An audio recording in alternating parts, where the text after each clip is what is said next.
to Cheap Shot Entertainment.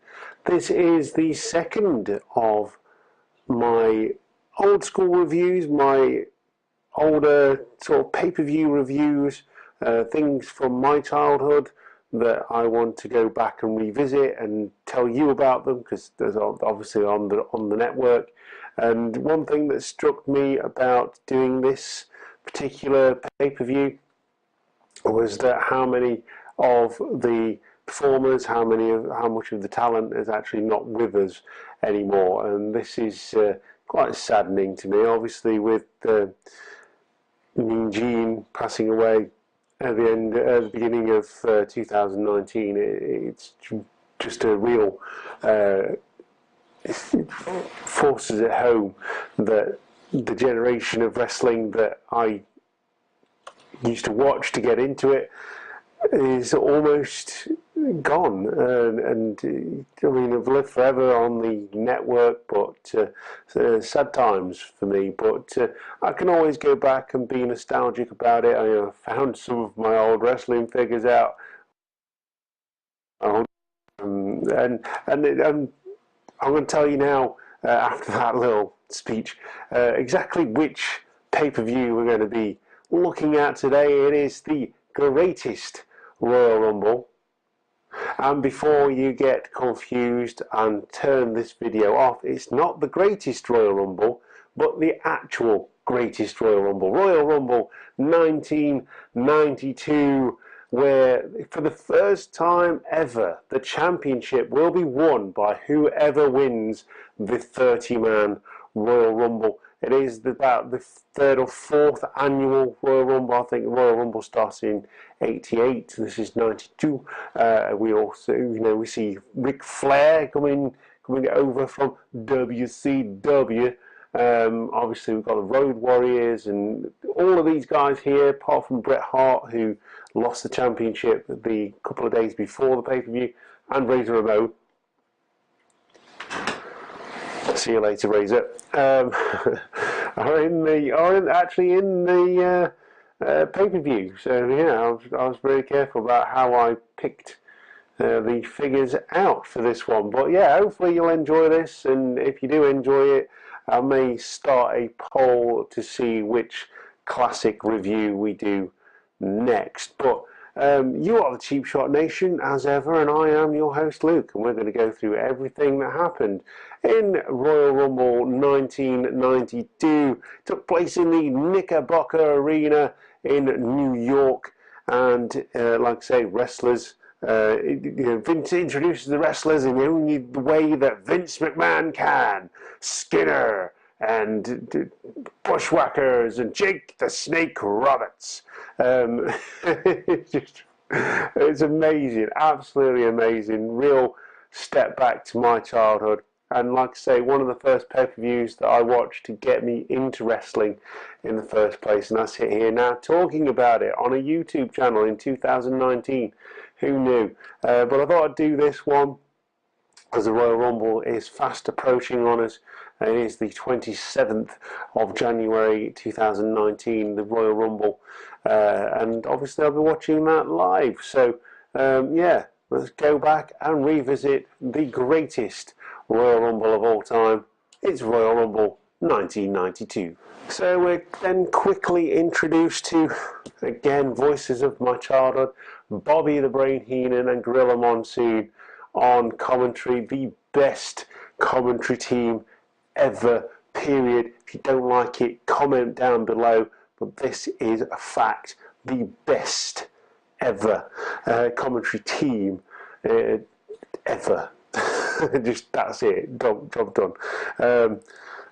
We introduced then to the first match. This is from vague, racist Oriental music to introduce the first team, and it is the Orient Express, accompanied by Mr. Fuji. Love Mr. Fuji. He's awesome in a time where most teams and wrestlers came down to the ring with a manager, and it was fantastic. A throwback.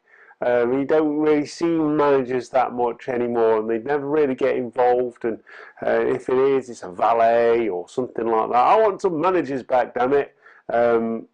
you know, I miss so much that sort of dynamic of having that dastardly manager in the background, in the corner, doing stuff to the other wrestlers, and it brilliant. Anyway, yeah, he plays a big part in this match actually, and we're then introduced to the new foundation. Again, a couple of guys that aren't with us anymore. Owen Hart and Jim the Anvil Neidhart, of course. Owen Hart passed away in 1999, very much missed in the wrestling community. And Jim the Anvil Neidhart passed away last year to WWE, using him in storylines. But yeah, that's that, isn't it?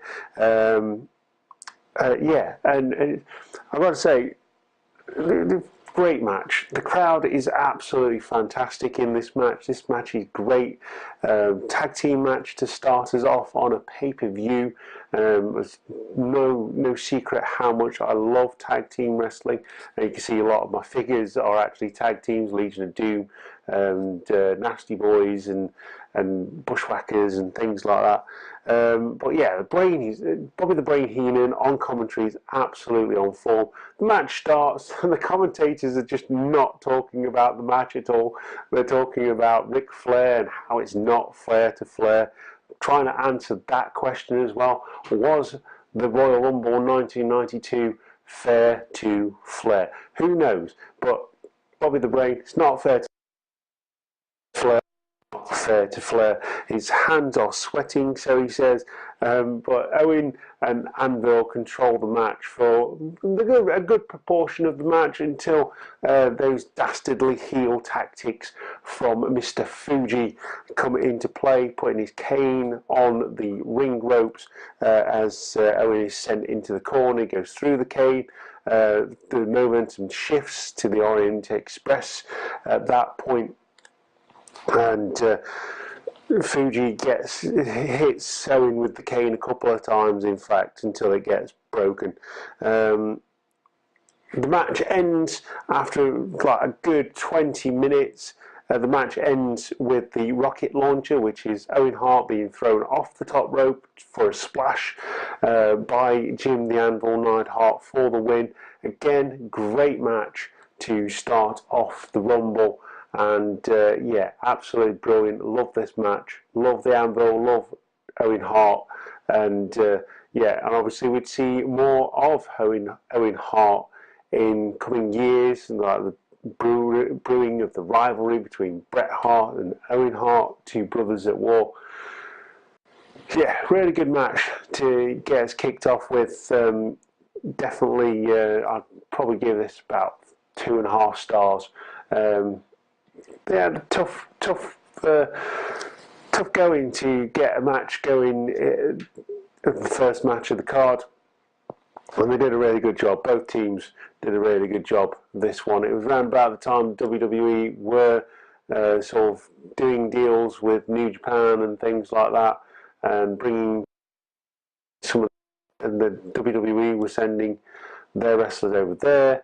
Quite famously, Hulk Hogan calling the championship a toy, and he wanted the IWGP championship. Hulk Hogan, you naughty, naughty boy. But yeah, really good match to get us started. We next get a video package showing the Mountie beating Bret Hart very controversially with his 104 fever, going against doctor's orders. Obviously, Gorilla Brain Heenan is calling him a coward and all that kind of stuff. Classic Bobby the Brain Heenan, classic banter between the two, and that's what makes this pay-per-view really, really good. It elevates it above lots of other pay-per-views during that year. Although 92 was a really good year, like I say, it was the year that I really started getting into wrestling. The Panto villain scene where the Mountie wins and shocks him with his shock stick, and Roddy Piper comes in, chases the Mountie off, and then the Mountie comes round and tries to jump Roddy Piper, Classic panto. If you're from the UK, you know what I mean. And it's just hilarious, absolutely hilarious. Yeah,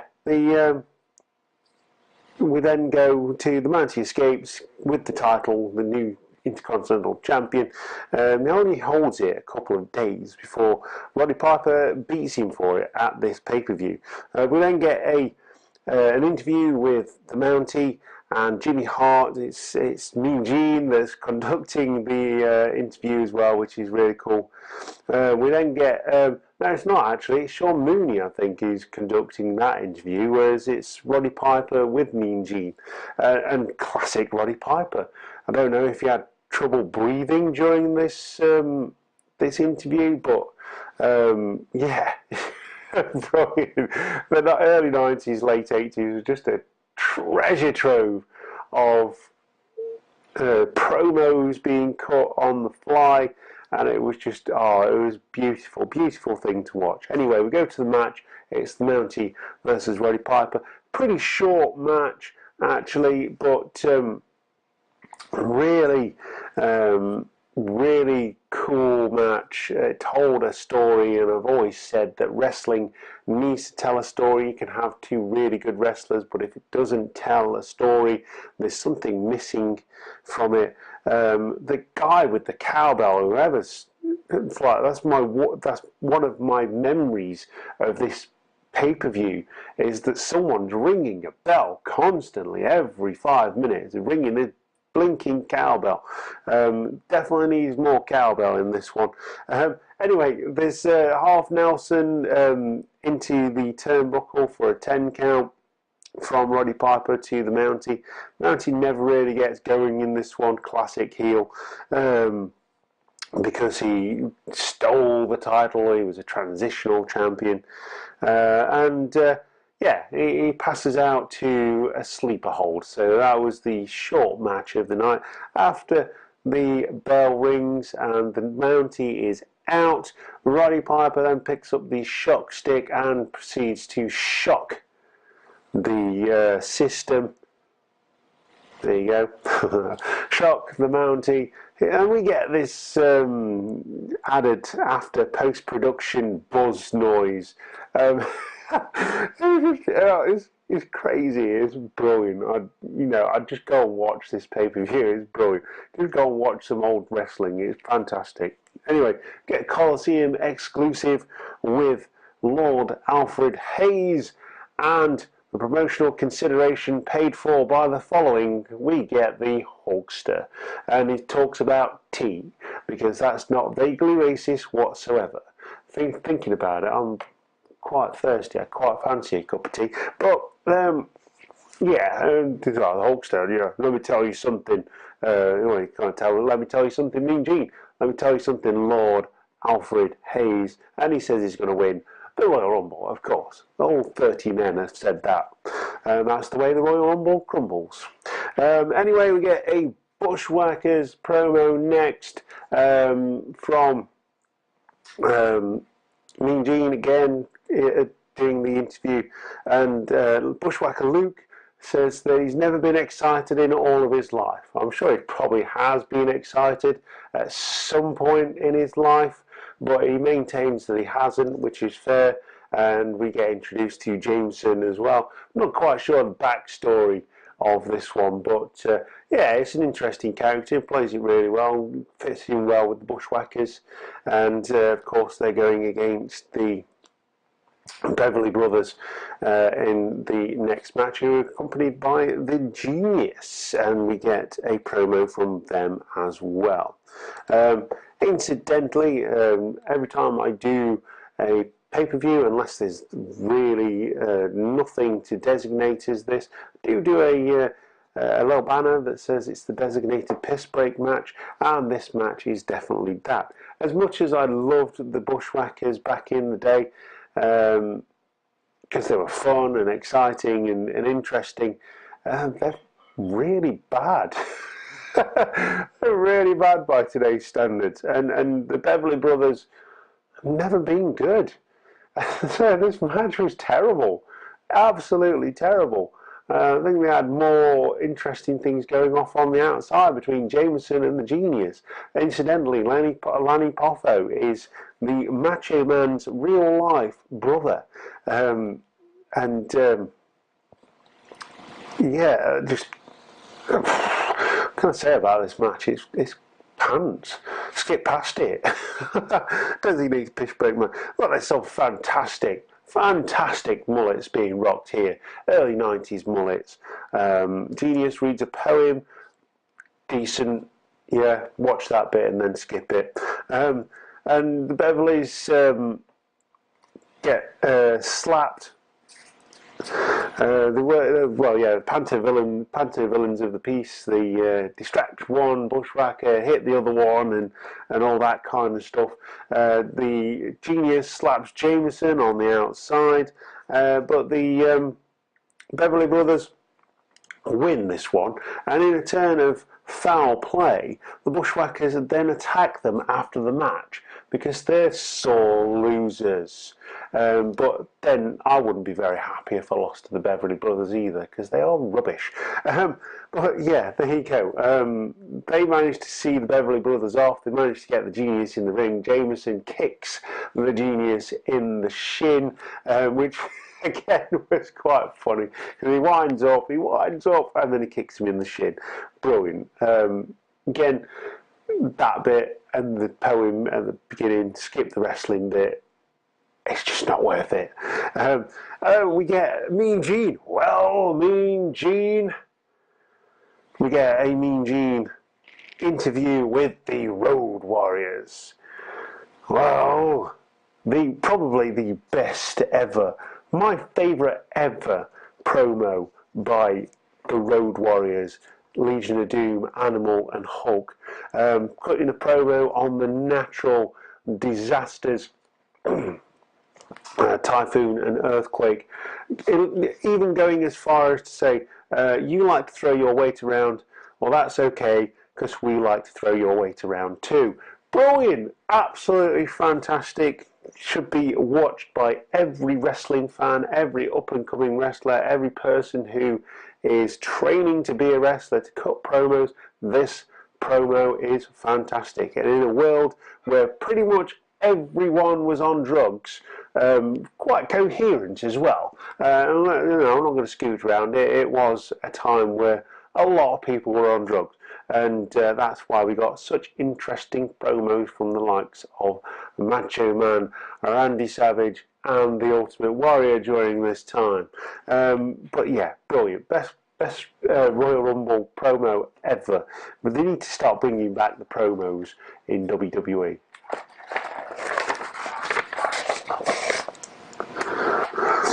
And so we get yet another tag match. There's 3 tag matches and 1 singles match. It is the Natural Disasters trying to unhinge, trying to unseat, dethrone, however you want to call it, the NWO, the LOD, the Legion of Doom, the Road Warriors. One of, if not my favourite tag team of all time, the Road Warriors. Yeah, a bit of a stalemate. There's 2 like big teams, like, you know, they're trying to knock each other off their feet and things like that. The Road Warriors don't budge. Obviously, Typhoon and Earthquake, big guys, they don't budge. Incidentally, they both look like boiled eggs in singlets. I forgot how big these guys were. And yeah, the Natural Disasters win. They get really angry, which is really funny. The Natural Disasters are out with their manager, Jimmy Hart, with his megaphone. Baby! Yeah, take him out, baby! Just, oh, wow. Just, oh, brilliant. I love it. Bring back managers. I want to be a wrestling manager. That's my proclamation for 2019. I'd really like to be a wrestling manager. You get me a megaphone, I'd be brilliant. I'd love it. Love it. Anyway, the Natural Disasters win by taking out, I think it's Animal on the outside to get back in. They can't make the 10 count. The Natural Disasters win. They celebrate with the titles, and another heel move from a face team. As they're celebrating with the titles, the LOD come in, take their titles back, of course. The championships cannot change hands at the hands of a countout. They can only change hands by pinfall or submission. So the champions are still the Legion of Doom. However, the Natural Disasters got a win over them. And they're like, I'm going to call my lawyer, I'm going to call my attorney. Isn't that the same thing, Jimmy? I don't know. Correct me in the comments down below. But the promo they cut afterwards, it's like, we beat them fair and square. We should be the champions. You should be the champions. We're coming for you. Oh, wow. I need to slow down. Just so excited about doing this pay-per-view review. So yeah, the LOD lose the match, keep the titles. Natural Disasters are your winners in that one. On to the main event now. We're going straight into the Royal Rumble. There's a few video packages, of course. 1 week earlier from this pay-per-view, when it happened, was the famous barbershop window incident with the Rockers. They try and get back together. Marty Jannetty's not expecting it. Super kick, and that super kick took Shawn Michaels into the main event and sent Marty Jannetty literally crashing out of the WWE. Yeah, just brilliant. So yeah, we get sent back to that, get shown that, and then there's lots of interviews with wrestlers cutting promos like, I'm going to win, I'm going to send out 99 other opponents or whatever. The most interesting one is the British Bulldog, because he can't quite decide where he's from, because he wins a Battle Royal in 1992 at the Royal Albert Hall, right? And he says it's his hometown. It's London, mate. You're from Leeds or Manchester. I'm not even sure anymore. I thought you was from Manchester, but then you get introduced as being from Leeds. Make up your blinking mind. If you can't make up your mind, just say you're from the UK, like I do. Yeah, I love the British Bulldog with that promo. Whoever wrote that needs shooting. But yeah, we get lots of interesting, like, I know they tried to start doing these things again, where they get the wrestlers to have a bit of a chat to the camera and say they're going to win it, and they tell them how they're going to win it and all that kind of stuff as they're getting introduced. We now try and answer the question, was the 1992 Royal Rumble fair to Flair? It's not fair to Flair. Just so you know that. It's definitely not fair to Flair. The kiss-stealing, wheeling-dealing son of a gun, Ric Flair. I'm going to take you through all the entrants. I tried to keep up with who took them out. I lost it around about the 20th elimination. So I'm just going to go through a few notable ones. I'm going to go through in order how they came in. Some of them, obviously, I couldn't tell you who got chucked out by, because obviously, if it's not on the hard cam, then you can't see, and the commentators can't see because they're up at the back.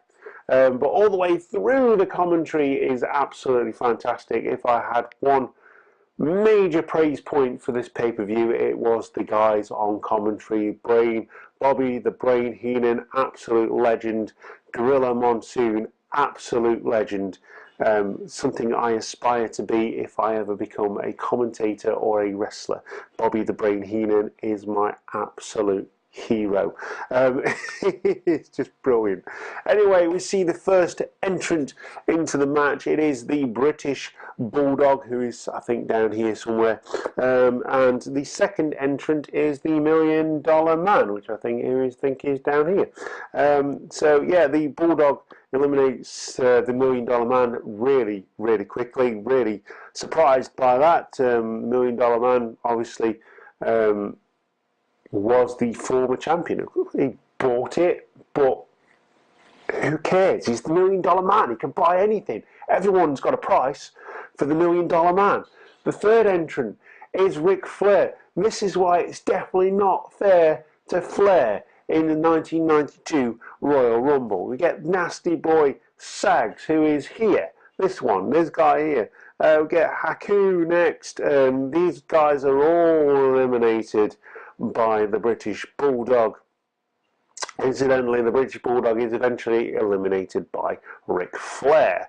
Of course, if you know anything about your wrestling history, you know who wins this Royal Rumble. HBK is in next. Tito Santana, they eliminate each other later on in the match. We've got the Barbarian, the Texas Tornado here. We've got the Repo Man, of course, former member of Demolition. How time can make people fall. Although, I really like the Repo Man, because what's yours is mine. And what's mine is mine too. Oh, fantastic. It was rubbish, but the character was fantastic, and he played it fantastically as well. Greg the Hammer Valentine, of course, on the back end of his career at this point in time. Nikolai Volkov, he goes out really quickly, actually, and he gets eliminated by the Repo Man. Oh, wow. Big Boss Man, Hercules, Roddy Piper, who lasts a good 35 minutes before he is thrown out. We then get Jake the Snake Roberts, Hacksaw Jim Duggan, IRS, when our shyster comes in. Superfly Jimmy Snuka, Undertaker, of course, introduced in 1991 at the Survivor Series. Then get Randy Savage, who takes out Jake the Snake Roberts and then tries to eliminate himself. This is definitely a break from kayfabe.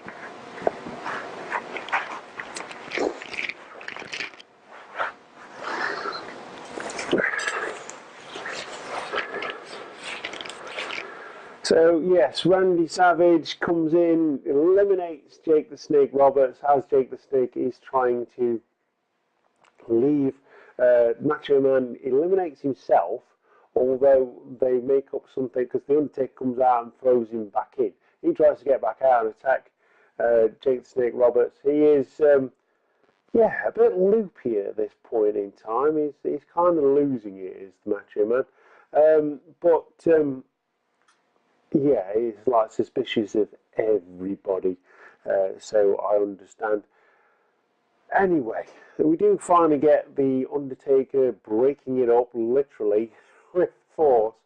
It's quite a weird situation, that, but Undertaker chucks Randy Savage back in the ring and starts beating him up. We get the Berserker, we get Virgil, we get Colonel Mustafa, of course, on the back of 1991 when he was the manager of Sergeant Slaughter, who was an Iraqi sympathizer. A gimmick that, we've seen it again, haven't we, with the modern-day Maharaja gimmick, trying to be controversial with people. Worked a lot better in 1991-92, of course, the year the first Gulf War was taking place. We then get the model Rick Martel. Hulk Hogan comes in next. Skinner, the Alligator Man. Who's Skinner? Who cares? Oh, rubbish. Anyway, such a bad character. This is when everyone needed a character. We get Sergeant Slaughter, Sid Justice, who the crowd seemed to really pop for at this point. And the Warlord comes in at number 30 and then gets eliminated really quickly by Sid. Anyway, we're left with the final people in the match. It is Hulk Hogan, Sid, Ric Flair, the final three. Hulk Hogan is beating up Ric Flair. Sid looks on as Hulk is trying to eliminate Flair. Sid Justice eliminates Hulk Hogan, turns heel, eliminates the favourite for the championship. Hulk Hogan then does the most heel thing ever and grabs Sid's arm and pulls him out of the ring, allowing Ric Flair to become the undisputed World Wrestling Federation champion by lasting over an hour in this Royal Rumble, which automatically makes it the greatest Royal Rumble ever in the history of the WWE. If you want to comment down below, if you don't agree with me, let me know why, because I've given you my thoughts on this this pay-per-view and the Royal Rumble match. Certainly the greatest Royal Rumble match. There was lots of points where there was lots of wrestlers in the ring all at once. I mean, we've had Royal Rumbles in the past where there's been one wrestler chucking everybody out, and it doesn't get interesting until there's more people in the ring, because then then you can see where the allegiances lie, rather, where the tag teams are going to eliminate each other, go, ah, yeah, you got me, or whether they're going to break up, or it's just brilliant. Anyway, so Hulk Hogan helps Ric Flair eliminate Justice. It then, unfortunately, becomes about them. And we all know where that led to, WrestleMania 8. Anyway, so yeah, Flair slips out of the ring. He knows he's won. He's going to the back to be presented the championship belt by President Jack Tunney. Mishearing that name as well. And the famous interview with Ric Flair with a tear in his eye. He came out as the World Wrestling Federation champion after lasting, like I say, over 60 minutes, which is quite impressive. And he didn't squirm, he didn't hide in corners. There's only one incident where I could recall where he slipped out of the ring to get away from other wrestlers. And he was fighting all the way through, and he was brilliant performance by Ric Flair. He is joined by Bobby the Brain Heenan, fantastic in commentary, and of course the perfect one, Mr. Perfect. Yeah, great pay-per-view, and famously, this is where Mean Gene says, "Put that cigarette out," as he's interviewing Ric Flair. In the back, yeah, so like I said at the beginning of this review, it brings home how many of these wrestlers, how many of these performers, how many of these interviewers and staff of past WWE shows are not around anymore to enjoy rewatching these things. And yeah, sad times, but yeah, it's also good times that we can go back and watch these things. But I'd definitely suggest you watch the Royal Rumble 1992 if you like the Royal Rumble as a gimmick match. And so that is everything that happened at the Royal Rumble 1992. I'd like to say thank you to all of the guys that were participating in this Royal Rumble. I made it so memorable for me to go back and watch it, and I could watch it over again. I could watch it. It is that good. So yeah, you have been the Cheap Shot Nation.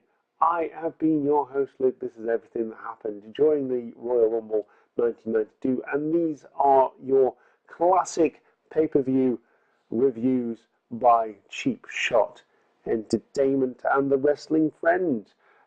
So yeah, let's say Wrestling Friends. I'm sat here with a bunch of plastic toys.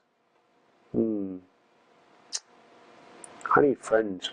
Anyway, that's that. Click the subscribe button, hit the notification bell, and do all that kind of stuff. Follow us on Instagram, Twitter, and Facebook. And we'll see you again next time. If you like the video, click the like button. Let us know what you think of the video.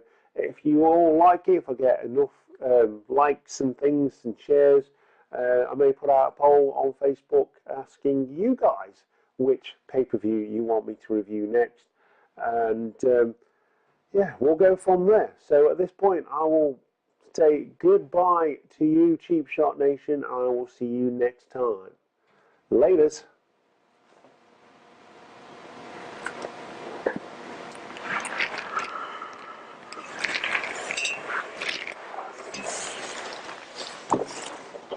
Ah, they're all drunk.